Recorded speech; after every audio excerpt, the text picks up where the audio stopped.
When love becomes a burden. Grace once believed in fairy tales.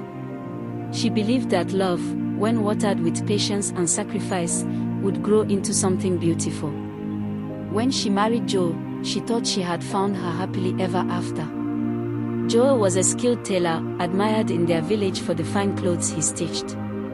Grace, a strong and hardworking woman, joined her life with his, determined to build a future side by side.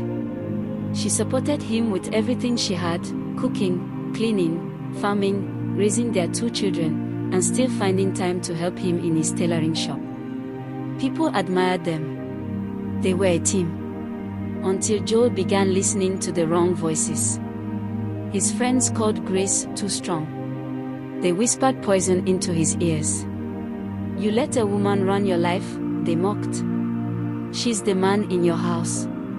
Something inside Joe began to change. He stopped sewing. The shop once filled with laughter and the sound of his machine grew quiet. He started drinking, just a little at first. Then more. And more. He began smoking too, the kind that fogged not only his lungs, but his sense of purpose. Grace begged. She pleaded. "Joel, think of the children. Think of us." But he had stopped listening. Now, he calls himself a farmer. But it is Grace who walks the land, digging, planting, sweating under the sun with their children clinging to her skirt. Joe joins her once in a while, only to eat from the shade and vanish before the sun sets. After each harvest, Grace stores the crops for their survival. But Joe sneaks in at night, steals the food, sells it in secret, and spends the money on bottles and smoke. When his own mother speaks up, he strikes her down without shame. One day, Grace's mother came visiting. A fragile, older woman with tired hands and a mother's worry in her eyes. She followed Grace to the farm to help her weed and plant.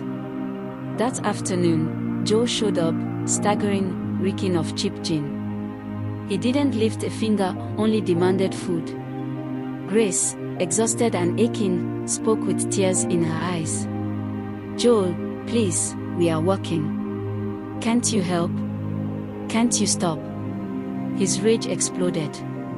He slapped her so hard she fell to the dirt. Her mother rushed to her side, trembling, crying out, "Is this how you treat your wife?" Joe turned and beat her too. 2 women, broken, bleeding, in the middle of the field they toiled for. Grace wept at night, her bruises aching more in her heart than her body.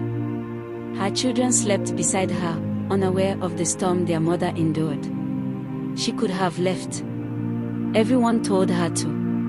But she stayed, not because she was weak, but because love still clung to her like a ghost. She hoped, maybe one day, Joel will remember the man he used to be. Until then, she bore the pain in silence, planting seeds not just in the earth, but in faith, that her children would grow up knowing love, even if she had to carry the cost alone.